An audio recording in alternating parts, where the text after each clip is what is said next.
starting the discussion, the 360-degree discussion about female leaders for humanitarian impact. If you want to join this discussion, you're very welcome to sit there around. If not, we would kindly ask you to be quiet or have only quiet conversations for the next about 20 minutes. Thank you.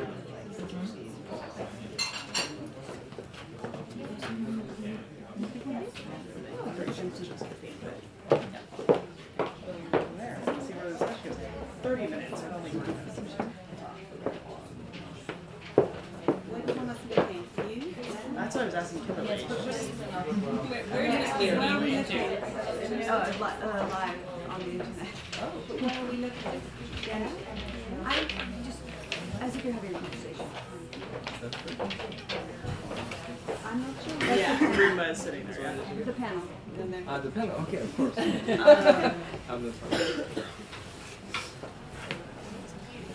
last chance to join the discussion, starting very soon.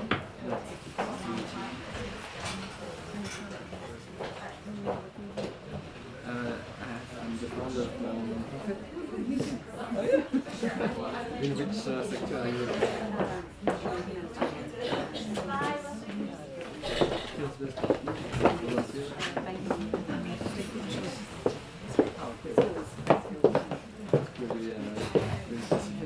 I work on the water.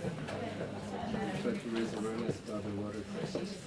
Moderating? Yes. Bring technology that can solve Perfect. Do you want me to sit somewhere else? No, it's perfect. She is. She's just over there. Yeah. Just bring that up here.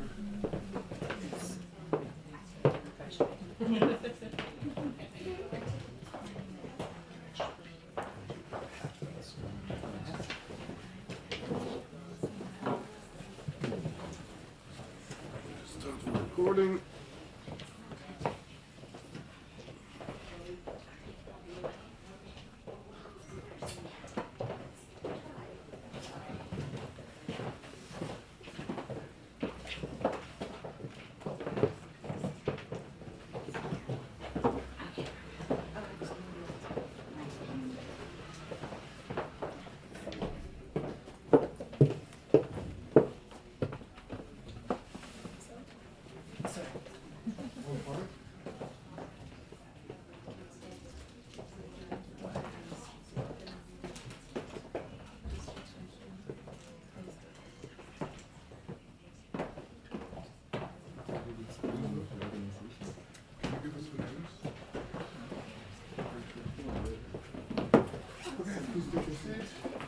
Yeah. Oh, nice. I'm moderating. May I just ask? Well, what's your point?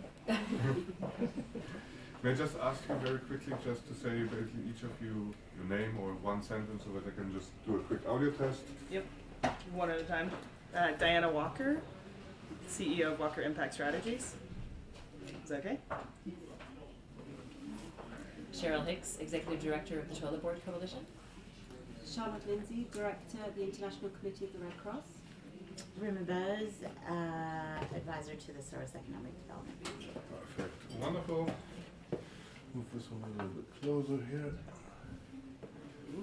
Okay, so let me just check. We're all on go, right?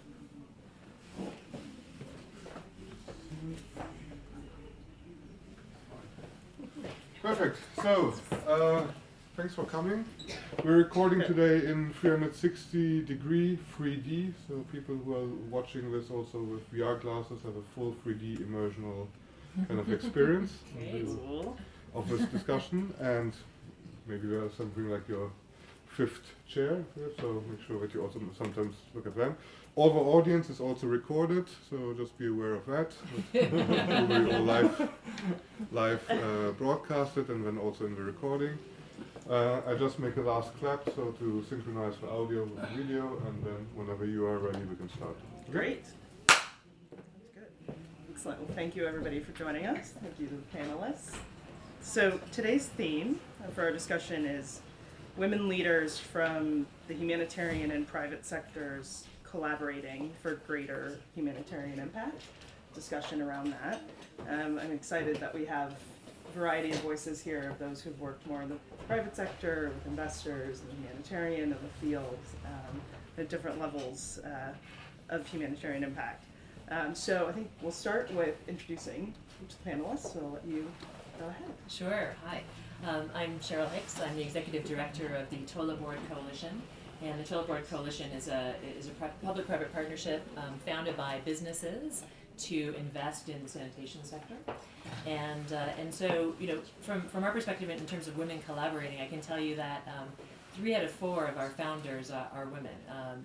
The Chief Sustainability Officer of Firmenich Corporation, the head of the Kimberly Clark Foundation, and I'm about to forget one, which I will come back to in just a moment. Oh, and so, thank you. Jin Montesano from Lixil Corporation. And so that's quite phenomenal. 3 out of 4 of the largest corporations in the world, and 3 of them are board members collaborating for business and sanitation. And I think that that is a real step forward from a few years ago, certainly for our organization. And women and girls are certainly very important to the sanitation agenda. We're often asked what comes first, bathrooms or women in the workplace. If there's nowhere for women to go to the bathroom, often they aren't working there. And so very important issues, and want to thank you for inviting me to the panel today. Great. So, Charlotte? So Charlotte Lindsey, I am a director at the International Committee of the Red Cross. I've been there for 25 years. And the director, one of 3 female directors at the ICRC. The ICRC is an organisation which is an international humanitarian organisation which works in situations of armed conflict and violence to bring protection and assistance on the basis of international humanitarian laws, the Geneva Conventions and their protocols. Hi, I'm Ruma Boze. I'm an advisor to the Soros Economic Development Fund, and specifically I'm advising on the $500 million commitment that George Soros made to invest in businesses that have a positive impact on refugees and migrants. The Soros Economic Development Fund as a whole has women's economic empowerment as one of their key themes and focus areas, as well as small farmers and now migration and refugees. I would say I don't know the specific numbers, but it feels like either 50% or more of our senior leadership are women. But again, don't quote me on that. But it's an issue that's very important to the fund, and I think collaborating across issues, across gender is something that's really that makes a very fruitful environment. Thank you very much for having me here. Excellent. Thank you for being here. Right. So Charlotte, we'll start with you, as you have a lot of experience in the field. And we're sitting here today less in tune with that in our surroundings here, that and all components and work is important. But can you talk a bit about some of the leadership you've seen in the field of women and their collaboration? But I've learned through talking with you and some others that they work in leadership positions in some of the hardest places in the world. And you've connected with them and talked with them firsthand. I think those stories are really good for our audience to understand. Maybe to start with a bit of background. Back in the end of the 1990s, early 2000, I carried out a study for the ICRC on the impact of armed conflict on women. And one of the big questions then was, well, can women lead really big contexts of war, which is often perceived as a very masculine ocean? And was that an appropriate place? Can women really lead that? Would they be taken seriously? Would they be respected by parties to armed conflict to bring really complex issues on the table? And I think today proves that's absolutely possible. Some of the biggest delegations of the ICRC in places like Afghanistan and Congo and Iraq and Syria are all headed by women. And I think certainly back when ICRC was looking at its study on the impact of conflict on women, one of the key conclusions of that was if you want to better be able to assist women and girls affected by conflict, you have to be able to access them. Accessibility comes through also being able to talk to women, because you are able to, which in many contexts men would not be able to access women and talk to women if they were not part of the family or part of the community or culture. So it's critically important that women are there and able to engage and talk to women who are affected by conflict, but also then to bring the perspective of women into the response, which is critical. And I think one of the big changes also today is that women themselves are able to voice how they are affected. The accessibility issue is being addressed because women are able now, through social media or through connectivity, to be able to actually address and voice some of their concerns. It's not always the case, but I think it is important to make sure that in any assessments of needs, you're able to make sure you're accessing all of the population and recognizing there are very gender differences to the way that women and men experience war, and therefore to the responses that they will need. And are you seeing from the reports or other data you have then that in some of these areas where women are leading, especially in conflict zones, that there is a change in the overall impact? Then, not that men shouldn't lead, but that there is a difference in the approach, as you're saying. And you're seeing that through the data in certain areas, or is it not quite that clear cut? I think that there was always a perception that it would be difficult to lead in those, big humanitarian organizations in those settings, and what we've proven is it's not. So it is about the respect for the organization, it's about the way you lead, not who you are to lead. I think that, and having worked myself in situations of armed conflict, frankly, I would rather be a woman there than a man. I think that, there are certain things I felt that I was able to do because I was a woman. You don't have the same perspective, the same perception of you being highly confrontational that you do automatically if you're a man saying, but we want to access this area, when the person carrying the gun is saying no.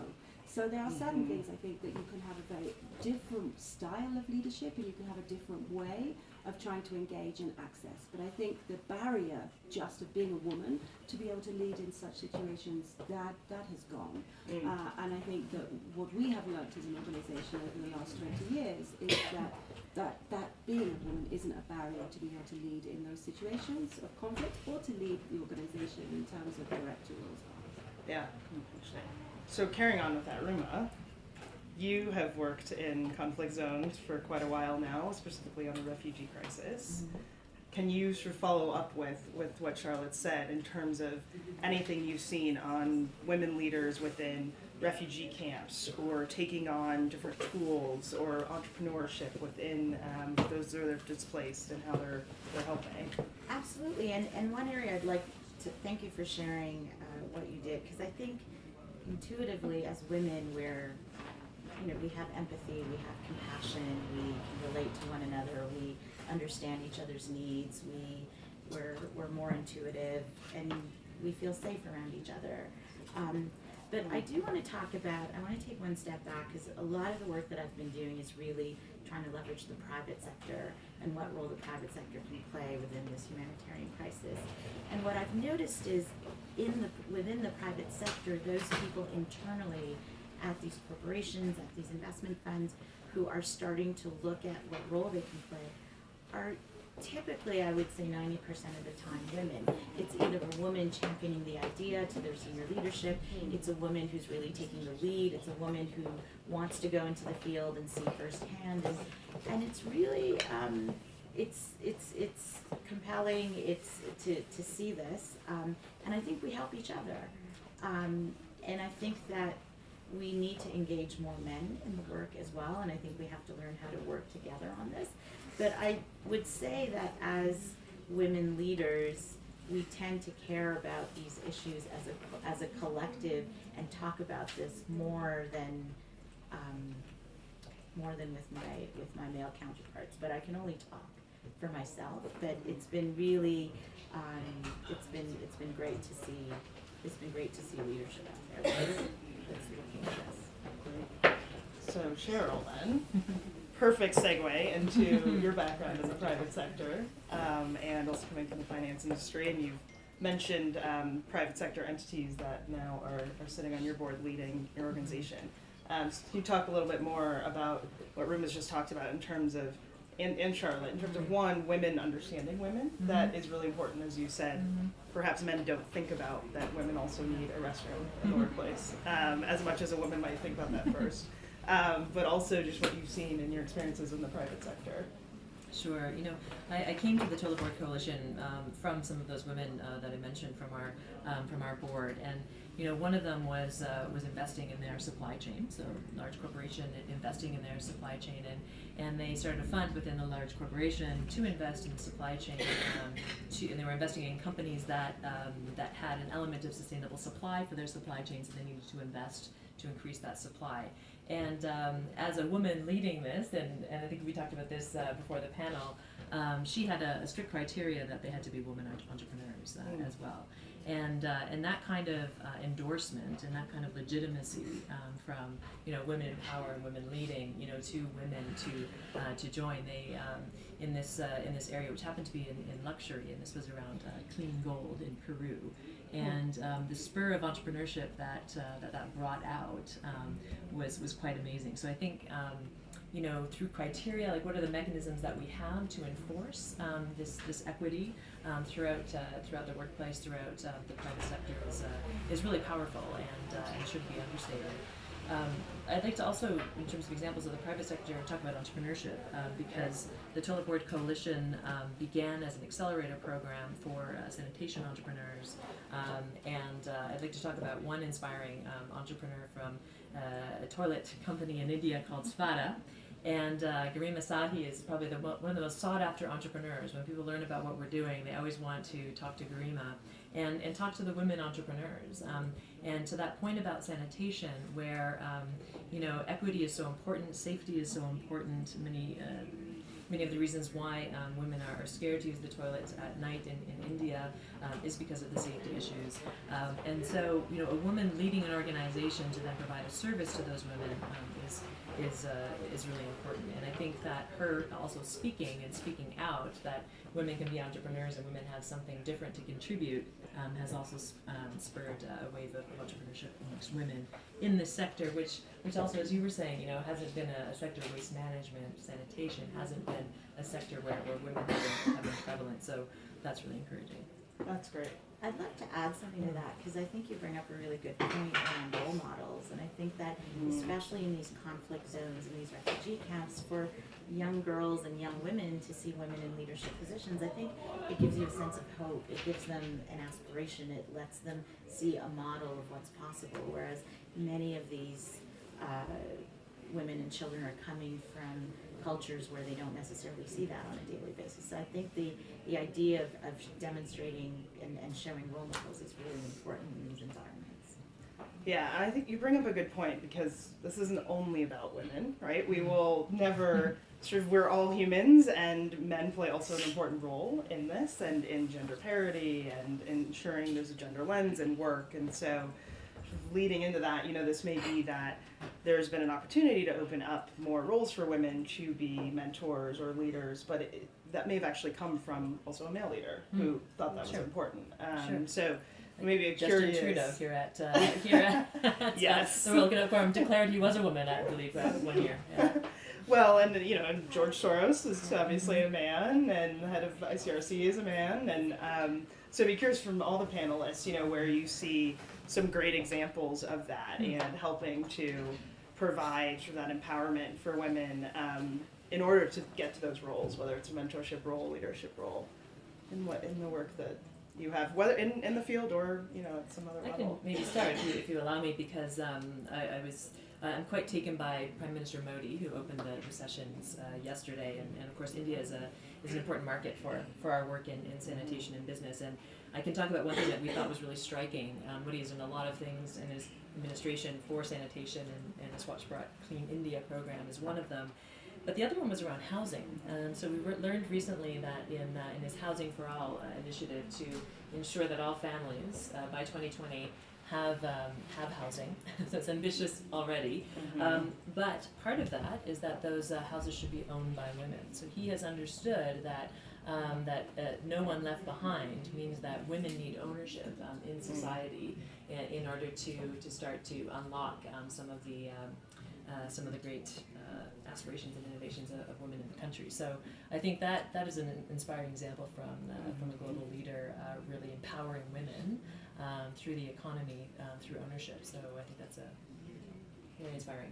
I mean, I would say that I've always been inspired by the resilience of women in situations of armed conflict and violence, because I think they are already leading associations for the families of missing people. Primarily men go missing in conflict, and so it's women who are driving for attention, for awareness of problems. And I think that it is often, the focus is often on how women are affected by conflict rather than how they are responding to conflict and how they are surviving conflict and how their resilience and their capacity to work, to know what they need best and to work out how they can access that or how they can seek help. So I'm generally most inspired by the people I see who are living that reality and finding ways through that, and where we can then try to enable that, be it support, be it facilitation, be it micro initiatives, and where actually it is just sometimes very simple things that can make a big difference. But I think there is already an enormous amount of leadership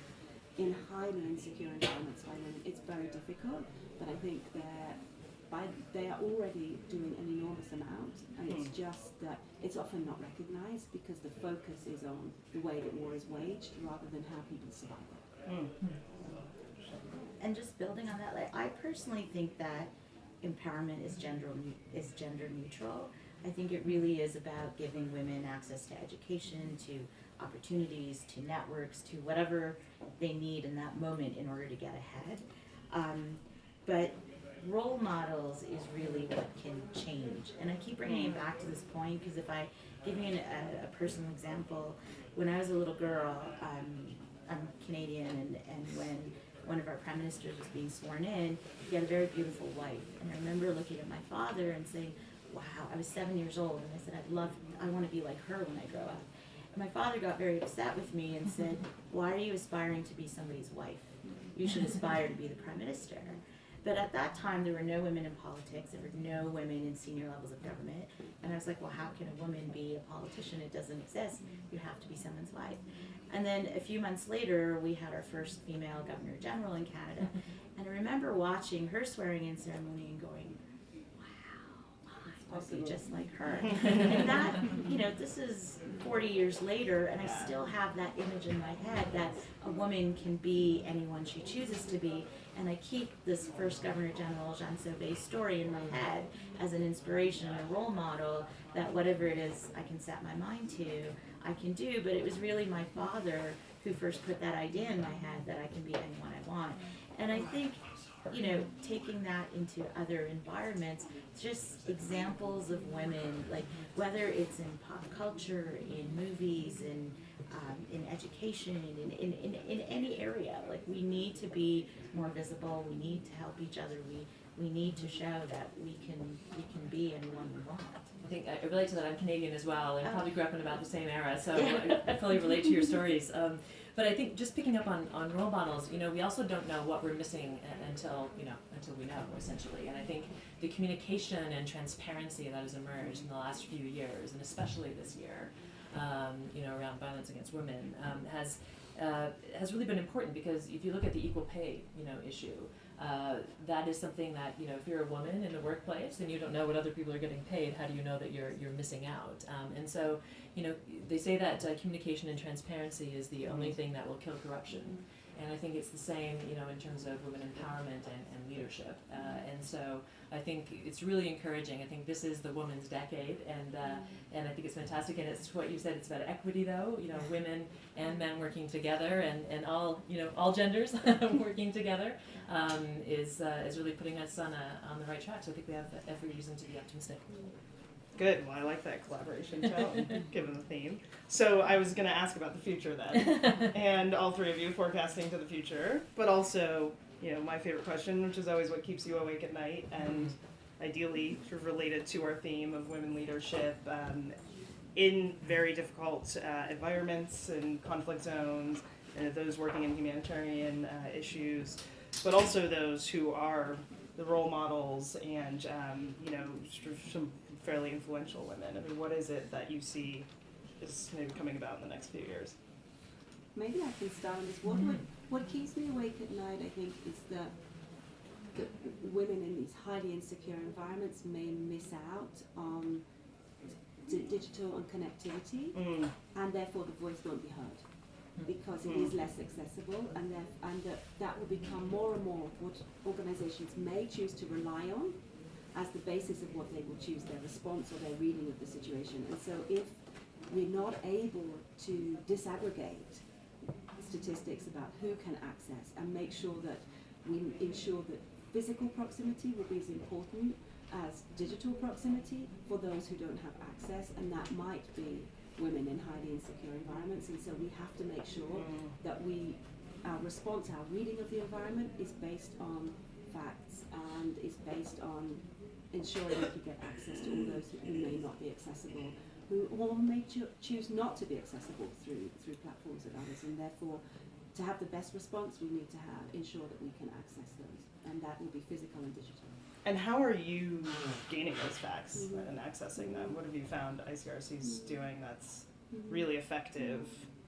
As that we've heard all along too, it's been, there's a lot of gender data missing around the world, and I'm sure in conflict zones that's the case as well. We did some research on the use of messaging apps in humanitarian situations and focus groups in places like Yemen and Afghanistan, so highly insecure environments, to find out how they're being used, by whom, and then highlighting the fact that actually women are not necessarily represented there. So therefore saying it isn't only one response. Do not base your determination of how you will respond in that way. We're also using big data analytics and trying to look at, can we identify from that, can we disaggregate in a way that will highlight whether the voices of women are actually then being portrayed, being heard, in order to ensure that the response is really appropriate for all the needs that we will come across. But I think critically it will be ensuring both access and accessibility. So are we accessible? But can we also make sure that we are as proximate as we can be to those in need and to those who we can engage with to try to prevent violations of the law? Access and accessibility. Yes, okay, Ruma. So I'm the daughter of a refugee, so I'm reminded on a daily basis that my mother was one of the lucky ones who got out and built a great life for herself. But what keeps me up at night is just knowing that millions of women are getting raped on a daily basis, millions of women are being sold as child brides, don't have access to education, and if we keep on going at this pace, we will have an entire generation of individuals who are going to be angry, who are going to be uneducated, who are going to feel hopeless, and the impact of that keeps me up at night. So I care very deeply. I recognize there's a very big gap.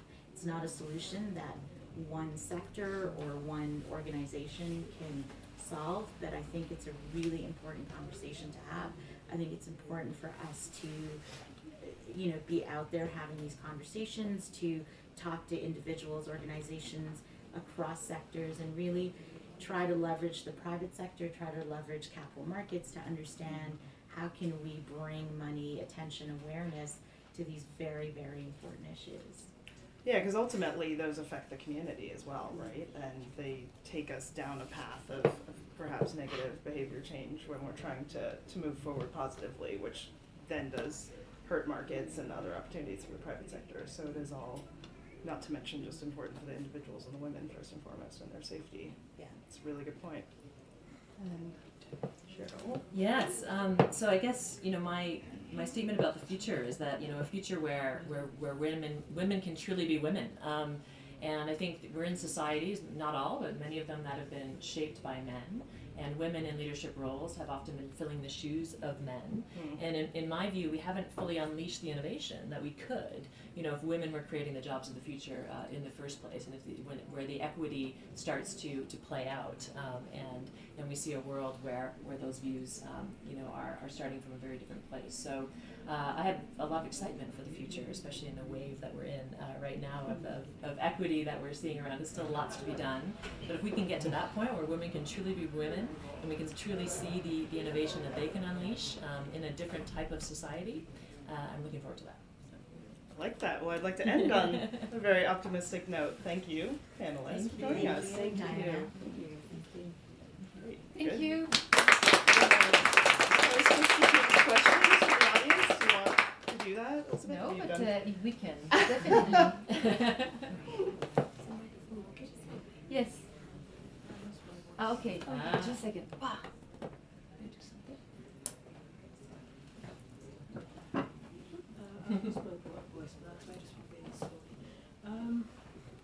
Thank you so much for all the work you are doing. Congratulations for the work you do. I work with marginalized communities around the world. I work with marginalized communities. So I think what you say about the future is really important. So how do you think that now we're in Davos today and we're talking about fractured societies where young girls and young women around the world are suffering? Would you think that we need to invest more in technology, innovation, for example, to make sure these girls are part of the everyday society? Yeah, I think it starts as that design thinking approach. Start if we're truly building a society that is equitable. Start by asking those questions at the beginning as we're designing future cities and designing future society. So, ask women what they want and ask men and all genders what they want, rather than, assumptions playing out. And, we find that in so many contexts, working in systems that, everybody else thinks that somebody else is taking care of it. And that's just not the case. We need to ask the right questions, I think, at the beginning to build the societies that we want. Enter the right people. Anyone else? Okay, good. Thank you all. Question also, don't hesitate. No, thank you. I think it was a great panel.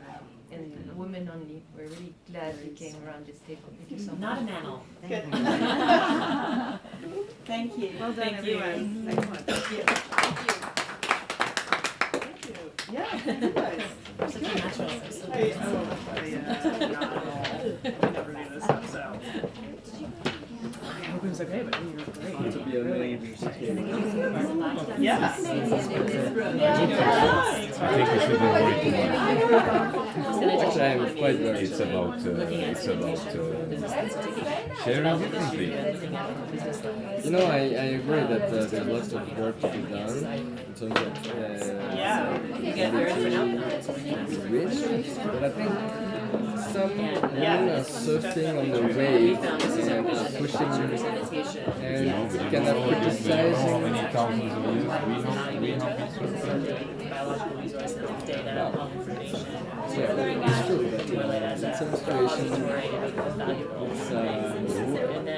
It's interesting. I hear more and more women leaders who essentially say we need to balance collaboration, as Cheryl has said. That's fascinating. I've always been really interested One extreme too. doesn't work, I used to work at the United Nations Foundation the for a other long extreme time, won't my work background. either. But this year, I Yeah, think but sometimes That's where we but obviously, at a certain stage, there is a danger for it to get imbalanced the wrong way. what scares me is that, okay, of course we play a responsibility in that way, but I think they don't explore the fact that women between them also I'm based in Denver. Okay. But to my point, we curated this dialogue during UN Week, all around Ruma and Cheryl.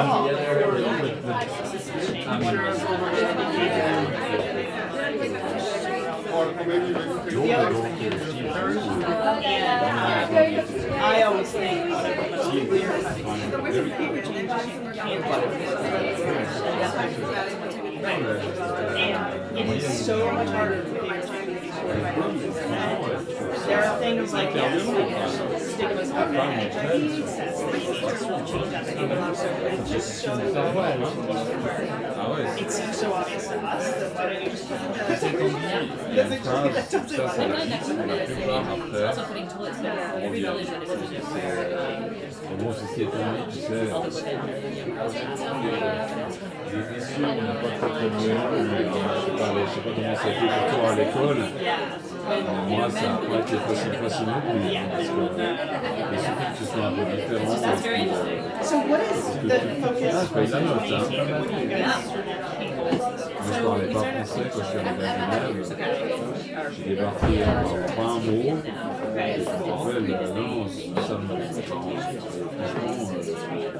les premières années, elles étaient horribles. En fait, tout ça fait un peu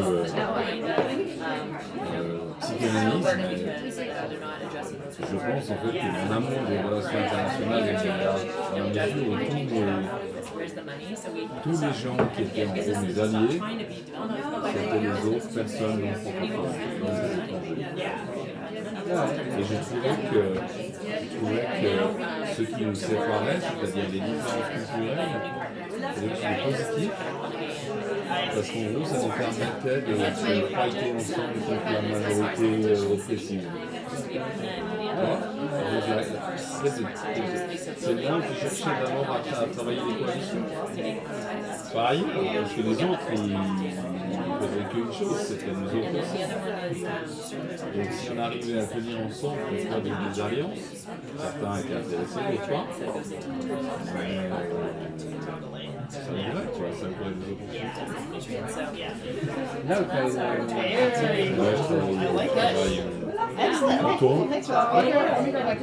C'était pendant longtemps dans la diplomatie économique suisse. D'accord. Et puis, merci beaucoup. Et puis là, j'ai travaillé avec Pierre Boze, directement soumis, responsable pour la stratégie de développement économique. Recherche et innovation, transformer tout ça.